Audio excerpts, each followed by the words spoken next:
what's up guys? Welcome back to another movie talk with Two Scoops. Today we're going to be talking about the 2020 reimagining of the 1993 horror movie, The Invisible Man, which itself was an imagining of a novel written by H.G. Wells. So this movie was directed by Leah Wannay and it stars Elisabeth Moss.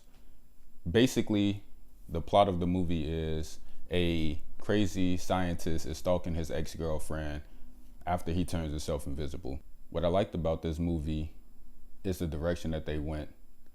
It was something that you wouldn't expect. I don't want to spoil anything for you, but just be prepared to be surprised with the direction that they take as far as him actually being invisible. So Oliver Jackson Cohen plays Adrian, the ex-boyfriend who turns himself invisible. And something that I really enjoyed about this movie was the way that whenever he was in a room or not in a room, you knew just about as much as Cecilia. And what I mean by that is, you know how in some movies where a person or a figure is supposed to be invisible, but you can kind of see like a outlining of it, or the area that they're in is kind of warped so that the audience knows that that person is there, but no one in the movie is supposed to know that they're there.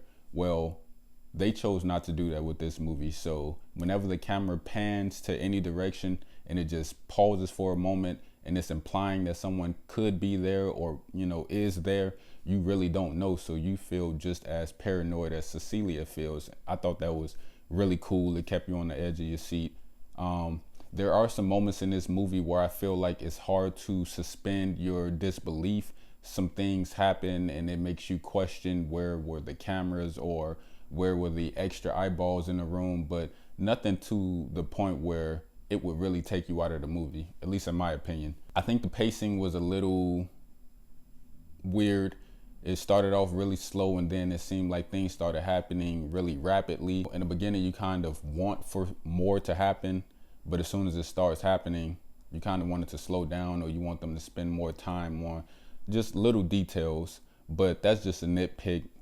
It's still watchable. I felt like the length that it was fine for the movie. I think that Elisabeth Moss did a fantastic job of playing this character who is angry and almost bitter in a sense, because she knows that something's going on. She knows that Adrian is stalking her, but no one believes her because he's invisible. I don't think it's a spoiler to say that Adrian fakes his death. That's something that you're gonna obviously know because he's the Invisible Man. So early on in the movie, she finds out that he killed himself, or that he's dead or is supposed to be dead. And when he shows back up, or doesn't show up, ironically, and starts messing with her, it makes it even more unbelievable, because everybody else is like, this dude is dead. Like, we saw the pictures, we saw the article, you know, he has a brother that's saying he has his ashes sitting in a jar. So everybody's like, come on, you, like, this dude really got in your head. He's not here. So you kind of feel for her, you can relate to her, you empathize with her, and you feel as frustrated as she does when people don't believe her. There is another scene that involves the daughter of a character named James, who is a friend to Cecilia. He lets her stay with him and his daughter after she leaves Adrian. And there's just one scene where something happens and it kind of took me out of the movie for a split second, because I was like, come on, like, really?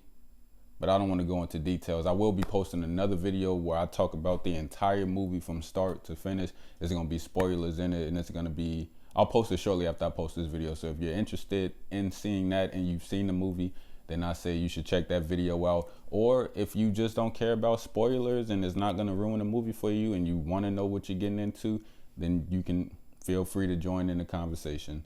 I welcome all who want to come. But yeah, so that scene kind of took me out because I felt like it was a little unbelievable. Although if I was in that character's place or mindset, I guess I would react the same way. I don't know, it's hard to say. It's one of those things where you really have to put yourself in that person's shoes and in that situation to know if you would react the same way.